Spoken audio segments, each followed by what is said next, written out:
Hello, hi, namaste. Happy New Year to all of you. I am Monica. I welcome back all of you on this channel, that is Moni Super Classes. To see the thumbnail, you must be getting by now what this video is all about. So, without further ado, let's just get in. But before that, if you are new to this channel, then click the bell icon, subscribe to this channel for the more updated content like this. So the whole year 2019 to 2020 goes in this corona thing. But plot twist is that not every sector is badly affected to the corona. And one of the example is our stock market. India के अंदर इस this corona काल में maximum जो youth है, जो people है, they start investing in the stock market. You can see the graph over here, BSE graph, business Bombay stock exchange का. But what is Bombay stock exchange you will getting know later. So यहाँ देखिए आप 2020 के अंदर से पहले जब कोरोना का एकदम पीक ओरिजिन स्टार्ट हुआ था इंडिया के अंदर, तब तो बहुत ज़्यादा फॉल आया था इसके अंदर, स्टीप फॉल आया था. लेकिन then April, July and we are at the closure of this year, उसके बाद ये ग्राफ ऊपर जा रहा है. इसका मतलब जो पीपल है they start investing in the stock market. one more thing, I will not use any technical or jargon term, any financial term in this video. The explanation of mine regarding this video, this topic is going to be very simple, in very layman language. I don't want to restrict this content to the very few people who having the background knowledge of the finance and stock market. I want the content of this video reach to the general people at large.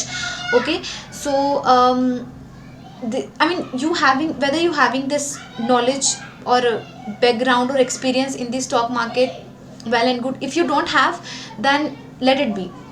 This video is going to be everyone, you will learn. And my targeted audience specifically those people who start investing or the first time investor in this stock market in this year, in this corona time. Okay, so you, after watching this video, you will get to know there are tips and trick you must keep in your mind while making a decision, while purchasing a stock, while making a decision in this stock market at the time of buying and selling, like which stock you buy, what are the things you should keep in your mind. So we are starting with this exchange, stock exchange. India के अंदर वैसे तो बहुत ज़्यादा listed exchange rate हैं, लेकिन हम majorly दो कैटेगरीज में डिवाइड करते हैं. बॉम्बे स्टॉक एक्सचेंज, जिसको इन शॉर्ट हम BSE बोलते हैं, और national stock exchange, NSE. Okay, थोड़ा सा डिफरेंशिएशन जो कि आपके काम आएगा वो ये है कि जो NSE है, जैसे कि you can C right front on your screen, the full form is national stock exchange. जो NSE है ये इंडिया का बिगेस्ट स्टॉक एक्सचेंज है till time. Okay, till now. BSE है बॉम्बे स्टॉक एक्सचेंज, ये इंडिया का ओल्डेस्ट स्टॉक एक्सचेंज है. Okay, BSE established back in 1875. BSE was established 1875 and NSE established in 1992. Major thing इनका जो, अगर मैं एक्सचेंज रेट की बात करूँ या फिर इंडेक्स की बात करूँ, जो हमारा बेंचमार्क इंडेक्स है NSE का, नेशनल स्टॉक एक्सचेंज का, वो निफ्टी है, और BSE का, बॉम्बे स्टॉक एक्सचेंज का, सेंसेक्स है. बॉम्बे स्टॉक एक्सचेंज रिप्रेजेंट करता है टॉप 30 कंपनी को. बॉम्बे स्टॉक एक्सचेंज का जो इंडेक्स है, बेंचमार्क इंडेक्स, जिसके थ्रू उसको मेजर किया जाता है, वो निफ्टी है. यहाँ पर निफ्टी एंड इसका सेंसेक्स, BSE का Sensex. Okay, and this is a Nifty 50. So as a name suggest, Nifty 50. NSE represent करता है टॉप 50 कंपनीज का एवरेज निकाल के, वो इंडेक्स रिप्रेजेंट करता है नेशनल स्टॉक एक्सचेंज को. BSE, बॉम्बे स्टॉक एक्सचेंज, इसका जो इंडेक्स है रिप्रेजेंटेटिव और बेंचमार्क इंडेक्स, वो है सेंसेक्स, और ये रिप्रेजेंट करता है टॉप 30 कंपनी को. And this is top 50 companies.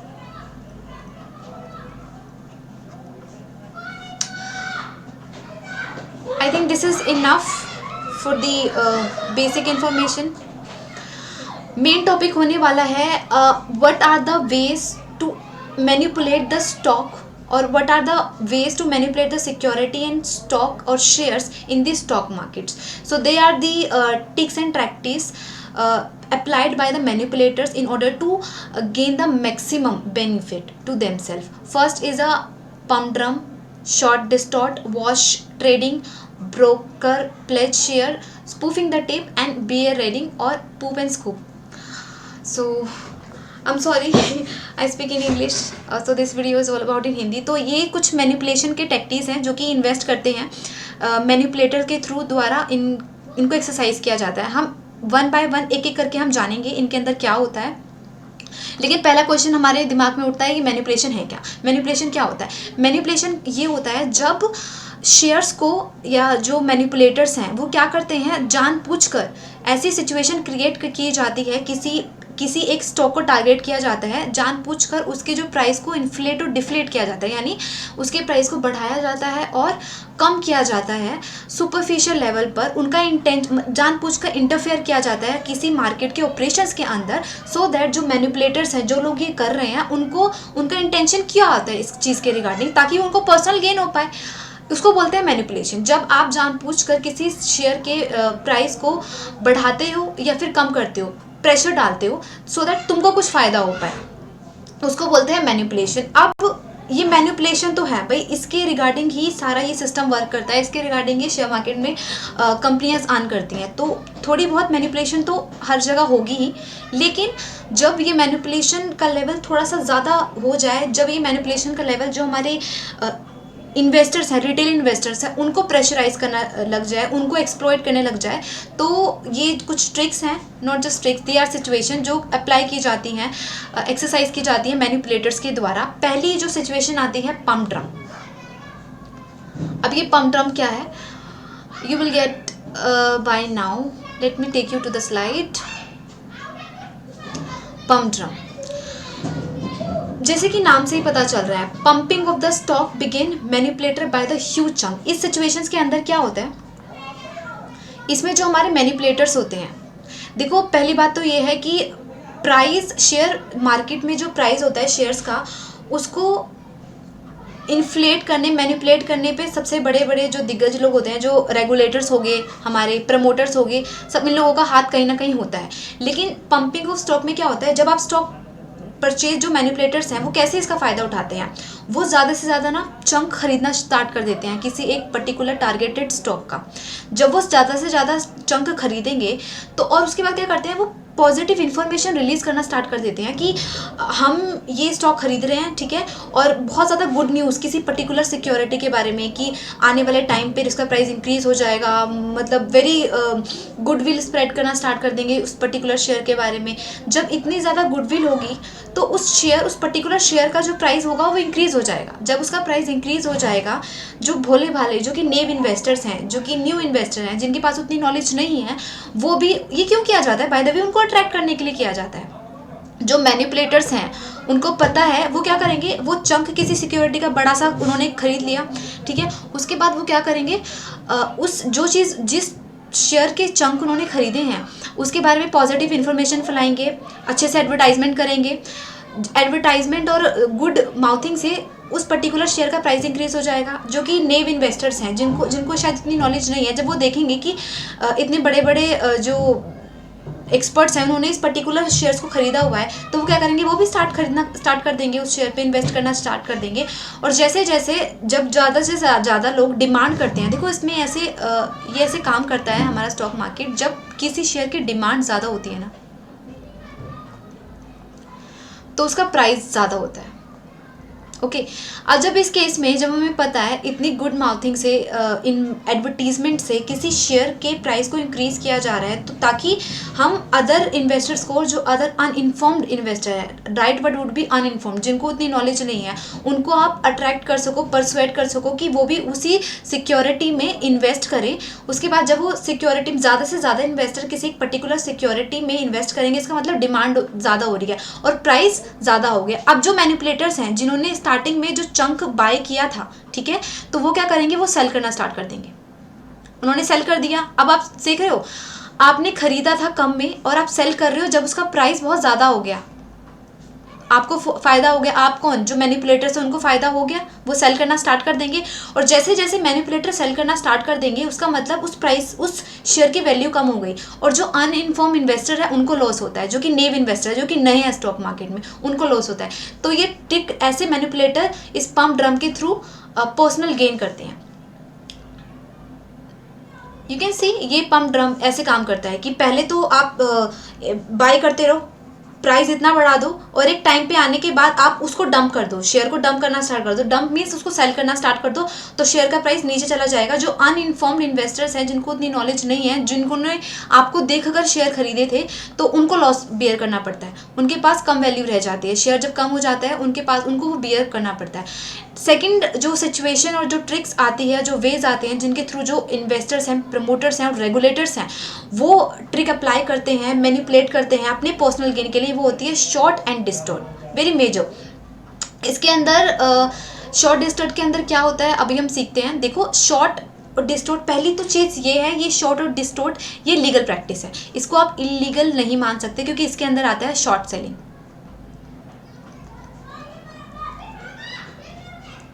This is the short selling, okay, and this is the legal practice.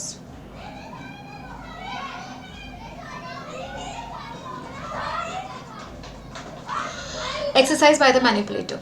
This is the legal one or the sometime regulator. इसके अंदर, इस सिचुएशन के अंदर होता क्या है, जो स्टॉक्स होते हैं, जो हमारा कार्टल है, अच्छा हम बियर कार्टर और बुल कार्टर की बात नहीं करते क्योंकि बहुत ज़्यादा टेक्निकल हो जाएगा, और इस वीडियो को मुझे टेक्निकल नहीं बनाना। This is for the everyone, so that everyone gets somehow some technical know-how how they can exercise, they can guard themselves in against the manipulator, by the way. So the short sellings में क्या होता है, आप इसको ऐसे समझो जैसे कि पहली चीज़ आपको ध्यान रखनी है शॉर्ट सेलिंग के अंदर, जो हमारे मैनिपुलेटर्स होते हैं ना, वो एक्चुअली शेयर खरीदते नहीं हैं, वो यहाँ पर सेल करते हैं बोरोड स्टॉक्स को। मतलब आप सेल कर रहे हो जो स्टॉक्स आपने बोरोड किए हैं, उस होप में कि इसका जो प्राइस होगा ये नीचे जाएगा। उसके बाद आप अलाउ कर देते हो शॉर्ट सेलिंग। जब उसका प्राइस नीचे चला गया तो आपने उसी कम प्राइस पे वो शेयर बाय कर लिया प्रॉफिट के अंदर। शॉर्ट सेलिंग्स में क्या होता है, इसके अंदर जैसे पहली बात देखो, यहाँ पर लिखा है this is the legal practice. इसमें आप कैसे प्ले करते हो, इसमें आप बोरोड शेयर्स को स्टॉक करते हो। आपने शेयर बोरोड किए हैं, ठीक है, आपने उनको सेल करना स्टार्ट कर दिया, you start selling it. Just for the example, let's suppose the share price is some around 20। ऐसे नहीं होता, मतलब हाइपोथेटिकल सिचुएशन अज्यूम कर लो अंडरस्टैंडिंग पर्पस के लिए, कि सेल आपने करना अभी 20 है, आपको यू विल फील लाइक कि इसका प्राइस ना नीचे जाने वाला है। तो अब जब नीचे जाएगा, नीचे चला गया, सपोज 10 पे चला गया, तो आपने 10 पर फिर वापस से बाय बैक कर लिया। जो शॉर्ट सेलर्स होते हैं ना, यही वाले, ये बाय बैक कर लेते हैं उन्हीं शेयर्स को। अब देखो, आपने क्या किया था, आपने परचेज 10 पे किया, आपने सेल 20 पे किया, आपको इतना प्रॉफिट हो गया। This is how it's work, and ये लीगल होता है, this is not illegal. Short selling is not illegal, this is considered legal while in this stock market. तो अब पहली बात, जो हमारे एक्सपर्ट्स हैं वो ये बोलते हैं कि ये हर किसी की बस की बात नहीं होती। हर कोई नहीं प्रिडिक्ट कर सकता कि कब शेयर का प्राइस नीचे जाएगा, कब शेयर का प्राइस ऊपर जाने वाला है। तो जिन सेलर्स के पास, जिन इन्वेस्टर के पास एक्सटेंसिव नॉलेज होती है, रिसर्च होती है, वही डिस्कवर कर पाते हैं, वो information, suspicious information find out कर पाते हैं कि कब इस शेयर का प्राइस ऊपर जाएगा और कब नीचे जाएगा। और सिंपल सा कहने का मतलब ये है कि शॉर्ट और डिस्टॉर्ट, ये जो टेक्निक है ना, ये दिग्गज लोग ही अप्लाई कर पाते हैं, यानी एक्सपर्ट लोग ही मैनिपुलेट कर सकते हैं शेयर्स को। अगर मैं बियर कार्टेल की बात करूं तो इसके अंदर थोड़ा सा डिफरेंट, यही टेक्निक थोड़ी सी डिफरेंट वे में एक्सरसाइज की जाती है। इसमें क्या होता है, इसमें बियर कार्टेल के अंदर जो इन्वेस्टर्स होते हैं, सेकंड होता है जब ये सेम इंफॉर्मेशन, लाइक ये सेम टेक्टिक्स बियर कार्टेल के अंदर इस्तेमाल की जाती है। इसमें मैनिपुलेटर ये देखते हैं कि कौन से शेयर्स का हिस्ट्री के अंदर बहुत अच्छा परफॉर्मेंस रहा है, यानी हिस्ट्री के अंदर कौन से शेयर्स के पॉजिटिव रिजल्ट रहे हैं। आप उन शेयर्स को टारगेट करोगे। फर्स्ट क्या करोगे, आप आर्टिफिशियली पंप अप कर दोगे प्राइस, यानी आर्टिफिशियली फोर्स लगाकर आपने प्राइस इंक्रीज कर दिया। उसके बाद आपने शॉर्ट पोजीशन कर ली, और जब प्राइस इंक्रीज हो गया आपने सेल कर दिया, ठीक है, तो आपको प्रॉफिट हो गया।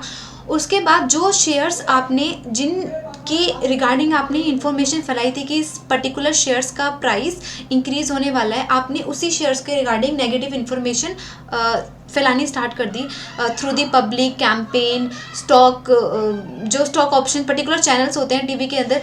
एक चीज़ मैं बताना चाहूँगी, रेगुलेटर्स हो, प्रमोटर्स हो या मैनिपुलेटर्स हो, और स्पेसिफिकली जो टीवी शोज होते हैं, कैंपेन होते हैं, कहीं ना ये आपस में लिंक्ड होते हैं।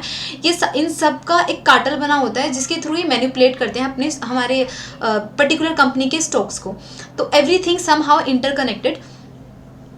नेगेटिव इन्फॉर्मेशन उन्होंने फैलानी स्टार्ट की। जब नेगेटिव इन्फॉर्मेशन किसी स्टॉक के रिगार्डिंग जब जाएगी तो सबसे पहला रिएक्शन क्या होगा, उस स्टॉक के प्राइस नीचे गिर जाएंगे। जब उस स्टॉक के प्राइस नीचे गिर जाएंगे ये लोग बाय बैक कर लेते हैं, यानी उसी शेयर को खरीद लेंगे कम में, राइट।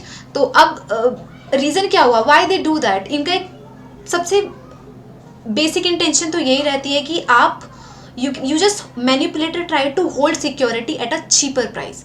ये इनकी बेस्ट इंटेंशन रहती है कि manipulator what they do, they want to do. कोई इंसान प्रॉफिट कमाएगा कैसे, जब वो बाय कर रहा है चीपर रेट पे, जब वो सेल कर रहा है तो उस वक्त उस शेयर का प्राइस वेरी पीक पे हो, हाईएस्ट पोजीशन पे हो, तो तब कोई भी इन्वेस्टर्स स्टॉक मार्केट के अंदर प्रॉफिट बियर करता है, ठीक है जी। तो लेकिन बियर कार्टल मैनिपुलेटर का क्या इंटेंशन होता है, they just want to hold. वो क्या करना चाहते हैं, वो अपनी सिक्योरिटीज़ को होल्ड करना चाहते हैं कम से कम रेट पर। तो इसलिए शॉर्ट एंड डिस्टॉर्ट टेक्निक काम करती है। और सबसे ज़्यादा अच्छा एक चीज़ है जो कि मैं बताना चाहूँगी, सबसे पहला क्वेश्चन हमारे माइंड में राइज होता है कि why the investor, why the manipulator, why the people who are actively involved in stock market, why they afraid of this deep fall। reason why आप ये देख रहे हो एक चीज़ कि जब किसी सिक्योरिटी का प्राइस ऊपर जाता है, बढ़ता है, तो ये जो पोजीशन है ये स्टेयर्स पोजीशन लेता है, मतलब ऐसे धीरे धीरे धीरे धीरे ऊपर जाएगा। लेकिन because of any reason, breakout happen, economic crash down और स्टॉक मार्केट क्रैश डाउन, कोई पर्टिकुलर शेयर क्रैश हो गया, तो उसमें एकदम इतना ज़्यादा स्टीप फॉल आता है, एकदम स्विंग की पोजीशन में। लेकिन देखो, तो इसका सिंपल सा मतलब ये है, किसी शेयर्स को ऊपर जाने पर, अपने प्राइस को वैल्यू देने पर, अपने शेयर मार्केट की वैल्यू इंक्रीज करने पर कितना ज़्यादा टाइम लगता है, मतलब मेहनत होती है सालों की सालों, मतलब सालों की मेहनत होती है। और आप देखो, जब कुछ भी एक ऐसी सिचुएशन आ जाए, इकोनॉमिक ब्रेकडाउन की कोई भी ऐसी सिचुएशन आ जाए जिसकी वजह से बहुत ज़्यादा बैडली इन्वर्स इम्पैक्ट पड़ रहा है स्टॉक मार्केट पे, वो एकदम नीचे चला जाता है। तो बरसों की मेहनत, सालों की मेहनत जिस शेयर को ऊपर लेके आई होती है, कुछ मिनटों में वो शेयर्स की वैल्यू एकदम डाउन चली जाती है, तो बहुत ज़्यादा लॉस हो जाता है। तो ये चीज़ें, इसलिए जो हमारे इन्वेस्टर्स होते हैं, जो प्रमोटर्स होते हैं, they are very afraid of this deep fall. Next ways are we have, जिससे जो हमारे मैनिपुलेटर्स हैं वो एक्सरसाइज करते हैं और कमाते हैं, like they gain through the manipulation. ये है वॉशिंग ट्रेडिंग। अब वॉशिंग ट्रेडिंग क्या होता है, वॉशिंग ट्रेडिंग ये बहुत ज़्यादा सिंपल है, वैसे दिस इज़ वेरी सिंपल और मेजरली यूज़ भी किया जाता है। वॉशिंग ट्रेडिंग के अंदर क्या होता है, कोई एक सिंगल स्टॉक है, जब अब इसमें क्या करते हैं मैनिपुलेटर, किसी एक स्टॉक को टारगेट करेंगे, सिंगल स्टॉक के अंदर बाइंग एंड रीपरचेज। किसी एक ही स्टॉक के अंदर अगर आप बार बार देखोगे कि उसको खरीदा जा रहा है, उसी को परचेज किया जा रहा है, वापस से खरीदा, वापस से सेल कर दिया, एंड देन खरीदा, फिर सेल कर दिया। जब एक ही पर्टिकुलर स्टॉक के अंदर इतनी ज़्यादा एक्टिविटी मैनिपुलेटर जनरेट कर देते हैं, जो कि बाकी के जो इन्वेस्टर्स हैं, जो कि रिटेल इन्वेस्टर्स हैं, वो देखेंगे कि उनकी अटेंशन ऑटोमेटिकली ड्रैग होगी उस पर्टिकुलर स्टॉक की तरफ, जब वो देखेंगे कि भाई इस पर्टिकुलर स्टॉक के में इतने ज़्यादा ऑर्डर प्लेस किए जाते हैं, उनमें परचेज़ किया जा रहा है, सोल्ड किया जा रहा है, इतनी ज़्यादा इन्वेस्टिंग ट्रेडिंग एक्टिविटी हो रही है। तो जो बाकी के इन्वेस्टर होंगे वो भी ये सोचेंगे कि भाई ये जो स्टॉक है पर्टिकुलर, ये काफ़ी फेमस है, तो वो भी अपना पैसा इन्वेस्ट करना स्टार्ट कर देंगे। और बेसिकली किया ही इसलिए जाता है ताकि हम जो मैनिपुलेटर्स हैं, जो कि एक्सपर्ट्स हैं, वो फुल इन्वेस्टर्स को, आई मीन जो नेव इन्वेस्टर्स हैं, जो कि राइट वर्ड भी, जो भोले इन्वेस्टर हैं, जो न्यू हैं स्टॉक मार्केट में, उनका अटेंशन ड्रैग कर सकें। और एक बार उनका अटेंशन ड्रैग हो गया, वो अपनी हार्डकोर मनी इन्वेस्ट करना स्टार्ट कर देंगे उस पर्टिकुलर शेयर में, राइट। और जो हमारे मैनिपुलेटर्स हैं वो इसी चीज़ का फ़ायदा उठा लेते हैं। फिर जब सिंपल सी बात है, जब किसी शेयर की वैल्यू, डिमांड इंक्रीज़ होती है तो उसकी वैल्यू इंक्रीज़ होती है। जब जानबूझकर इन्वेस्टर्स की अटेंशन किसी शेयर पर ड्रैग की जाती है, यू नो सेम सिक्योरिटी को बार बार खरीदना बेचना, तो ये लोग भी इन्वेस्ट करना स्टार्ट कर देंगे। ये लोग इस पर्टिकुलर शेयर में इन्वेस्ट करना स्टार्ट कर देंगे, इसकी वैल्यू चली जाएगी ऊपर। जब इसकी वैल्यू ऊपर चली जाएगी, जो मैनिपुलेटर्स हैं इसी टाइम का इंतजार करते हैं और वो सेल करना स्टार्ट कर देते हैं। उनको फ़ायदा हो गया, उन्होंने जब भी शेयर परचेज किया होगा उस वक्त उसकी वैल्यू इतनी नहीं थी, अब उसकी वैल्यू उनकी ट्रिक से, इस वॉशिंग ट्रेडिंग से इतनी ज़्यादा ऊपर हो गई है कि इसी पॉइंट पर वो सेल करना स्टार्ट कर देते हैं। और जो बेचारे इन्वेस्टर होते हैं, जो इन लोगों को देखकर इन्वेस्ट करना स्टार्ट कर देते हैं, तो वो रह जाते हैं, उस इंप्रेशन में रह जाते हैं कि यार व्हाट जस्ट हैपन। ये अनइन्फॉर्म्ड इन्वेस्टर होते हैं, ट्रेडर होते हैं, जिनको नई इन्फॉर्मेशन होती और इनको अल्टीमेटली लॉस बियर करना पड़ता है। और जो हमारे मैनिपुलेटर्स हैं वो इस बार भी खेल जाते हैं। नेक्स्ट वेज और नेक्स्ट मैनिपुलेटेड ट्रिक और manipulation trick exercise by the manipulators और traders, sometime promoters, is a spoofing the tape. इसके अंदर क्या होता है?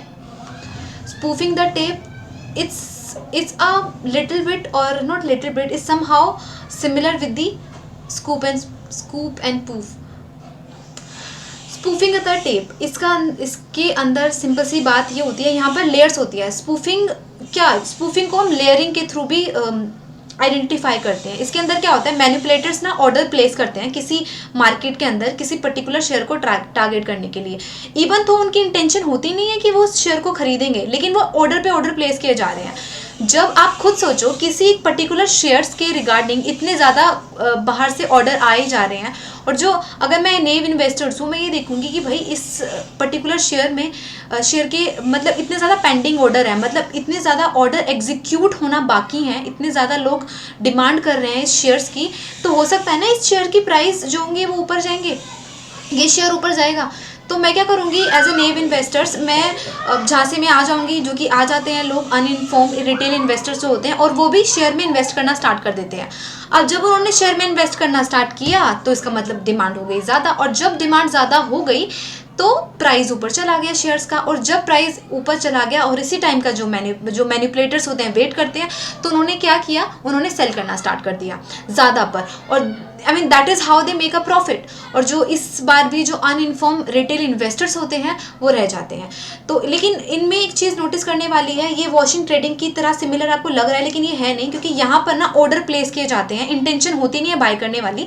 लेकिन वॉश ट्रेडिंग में, जैसे कि हमने अभी देखा था ऊपर वाला the first slide, wash trading के अंदर लोग एक्चुअली सेम शेयर को बाय एंड परचेज करते हैं in order to inflate, in order to gain a maximum profit, right. लेकिन इसके अंदर they don't have the intention to buy, they just placing a order to attract the audience, to attract the uninformed trader. Last but not the least, we have the bear raiding. Bear raiding, also known as spoof and scoop.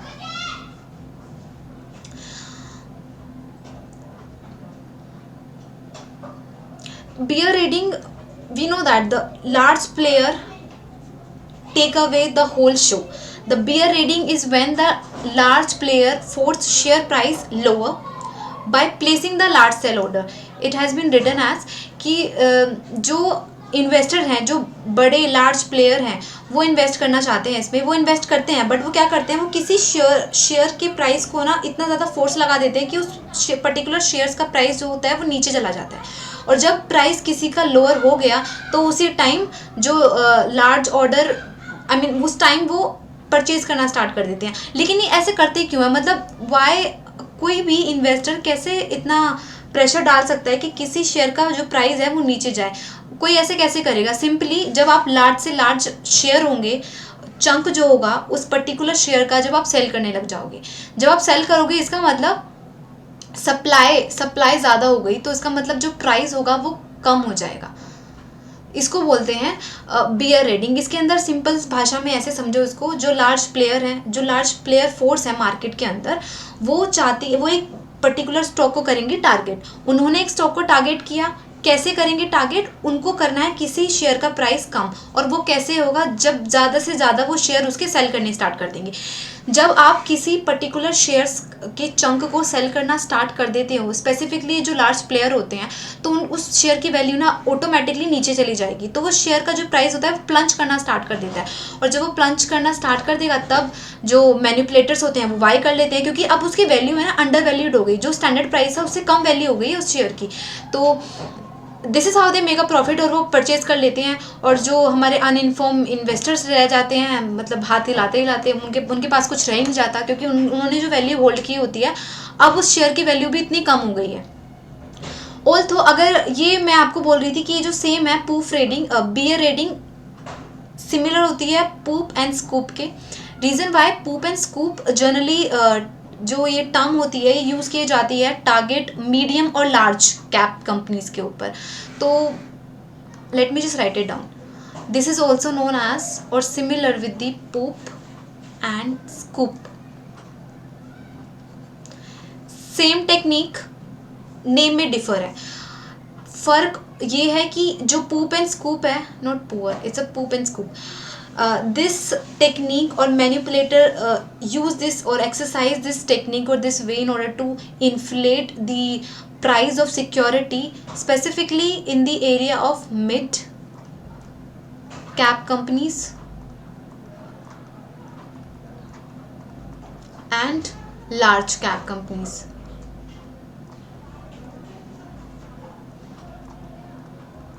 Okay, this company use this poop and scoop.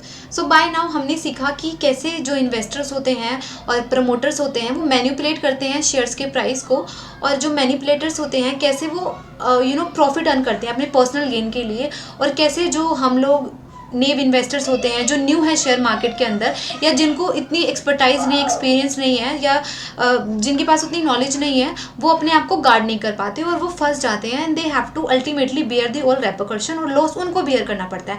तो अब from the next round अब question हमारे mind में rise होता है कि हम बचे कैसे, how we guard our self against this manipulators. So I jot down some tips from my side and some little bit research. So every new investor in the market, in the stock market, they must keep these point in their mind, in order to guard themselves. तो आपको बस ये कुछ point ध्यान रखने हैं जब भी आप कुछ ऐसी सिचुएशन में पढ़ो, या फिर अगर आप न्यू हो, you want to invest in the share market, then these are the things you should keep in mind in order to make a final decision whether you should buy or sell the security or in which share you should invest.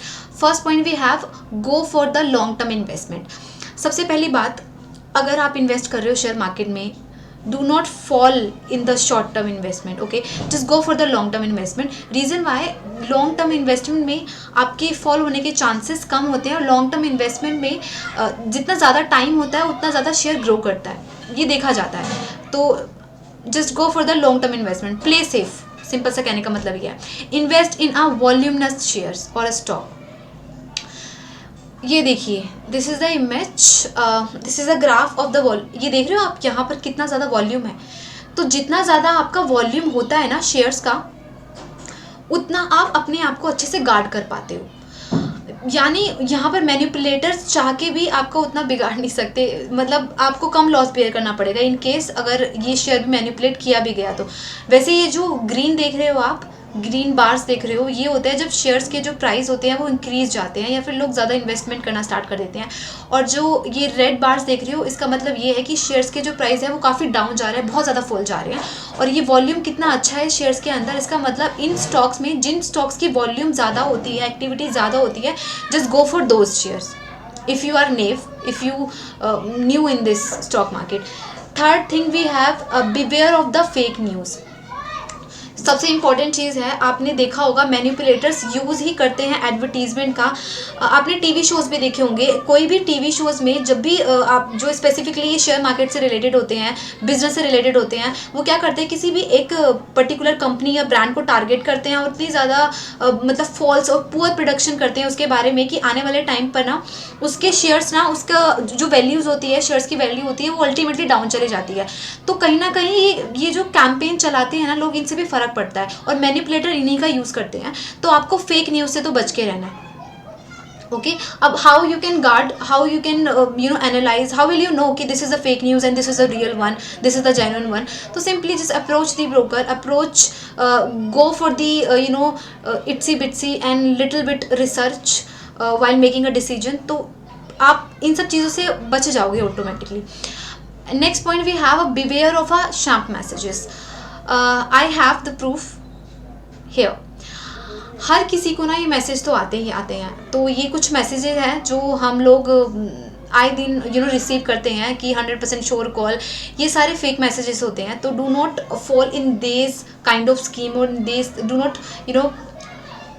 do not fall in these kind of praise apply by these the sham people। तो basically ये होता क्या है कि ये आपको induce करने की कोशिश की जाती है कि आप इनके पर्टिकुलर शेयर में इन्वेस्ट करो, आप कॉल करो, और ये सिर्फ शैम मैसेज होते हैं, ये कुछ नहीं होते। यहाँ पर किसी भी शेयर्स के रिगार्डिंग इतनी अच्छी प्रेडिक्शन की जाती है कि उसके प्राइस ऊपर चले जाए, और कई बार सेम किसी भी शेयर्स को बैडली टारगेट किया जाता है, इवन तो उसकी वो सिचुएशन होती नहीं है, लेकिन जब उसके बारे में इतनी पुअर मार्केटिंग और कैंपेन चलाए जाएंगे, अगेंस्ट चलाए जाएंगे, नेगेटिवली चलाए जाएंगे, तो उसकी वैल्यू ऑटोमेटिकली कम हो जाती है। तो आपको इन शैम्प मैसेजेस से बच के रहना है, being a new investor in the market. Next point we have, I hope this is under the frame, invest in a well known और अ बिग ब्रांड। ये बहुत ज़्यादा इंपॉर्टेंट है। अगर आप नए हैं स्टॉक मार्केट में तो always go or always invest your hardcore money in the well known brand like HUL, HDFC, ICICI bank, Reliance, Tata. तो ये जो बिग ब्रांड हैं यहाँ पर इन्वेस्ट करो। आप जो अननोन ब्रांड हैं जिनके बारे जो अभी इतने ज़्यादा फ्लोरिस्ट नहीं हुए हैं मार्केट के अंदर, बेशक आपको लग रहा है उनकी रिपोर्ट्स में जाके उनके शेयर्स की अगर आप पास हिस्ट्री देखोगे कि पास 6 मंथ में किसी पर्टिकुलर ब्रांड ने काफ़ी अच्छा काम किया या शेयर काफ़ी ज़्यादा इंक्रीज हो जा रहे हैं, लेकिन वो उतने बिग ब्रांड नहीं है। तो I mean, do not fall in their prey. Do not invest in these kind of shares or in your, these kind of share. Do not invest your money. तो सिंपल सी बात ये है, गो for the big brand. बड़े बड़े brand पे जाइए, invest कीजिए जो वेल नोन ब्रांड है इंडिया के अंदर। रीज़न वाई यहाँ पर, अब मैं ये नहीं बोल रही हूँ कि इन बड़े बड़े ब्रांड में मैनिपुलेटर्स नहीं होते, इनके शेयर्स को मैनिपुलेट नहीं किया जाता, लेकिन as compare to the bid और अ न्यू ब्रांड्स, जो बिग ब्रांड्स होंगे वहाँ पर मैनिपुलेशंस उतनी ज़्यादा नहीं होती और काफ़ी हार्ड होता है मैनिपुलेट करना। जिनकी इमेज ऑलरेडी बड़ी है या फिर जो बहुत ज़्यादा ह्यूज अर्निंग कर रहे हैं या ह्यूज लेवल पर, मास लेवल पर वो ट्रेडिंग कर रहे हैं, वहाँ पर मैनिपुलेट करना बहुत ज़्यादा मुश्किल हो जाता है मैनिपुलेटर्स के लिए। तो ये काफ़ी प्लस पॉइंट होता है कि if you are new in the market, go for the big brand, जो वेल नोन ब्रांड है वहाँ पर आप स्टार्ट कीजिए इन्वेस्टमेंट करना। Next point we have, do not invest carelessly in a trending trading application. I will not going to name them. कुछ trending applications हैं nowadays, specifically in corona time में आई है। आप लोग YouTubers को भी देखते होंगे फेमस, कि वो उनका उनको प्रमोट कर रहे हैं किसी भी पर्टिकुलर एप्लीकेशंस को, शेयर ट्रेडिंग से रिलेटेड, शेयर मार्केट्स के रिलेटेड, कि अभी वो दे विल शो लाइक, क्योंकि अभी आप इन्वेस्ट करो अपनी मनी और आप प्रिडिक्ट करते हो कि ये वाला ग्राफ ऊपर जाएगा, एंड देन बूम वो ग्राफ ऊपर चला गया, तो आपके जो भी आपने इन्वेस्ट किया है वो एकदम से डबल आपके डीमैट अकाउंट में आ जाएगा। ऐसा नहीं होता। अगर आप न्यू इन्वेस्टर हो तो आपको बिल्कुल भी अपनी मनी को, अपने पैसे को केयरलेसली इन सब एप्लीकेशंस में नहीं इन्वेस्ट करना चाहिए, बिल्कुल भी। Big know from my side. And I think that's it for the video. But one more thing I would love to say to all of you, all the youngster, all the young students, all the new investors out there, if you are come under in this student category, then if you want to try how it tastes like to invest in the stock market, then first tips and first suggestion from my side is, do not invest your parents' money for the first time. Wait till you start earning, or you can use your pocket money, your saving, right, to invest in the share market.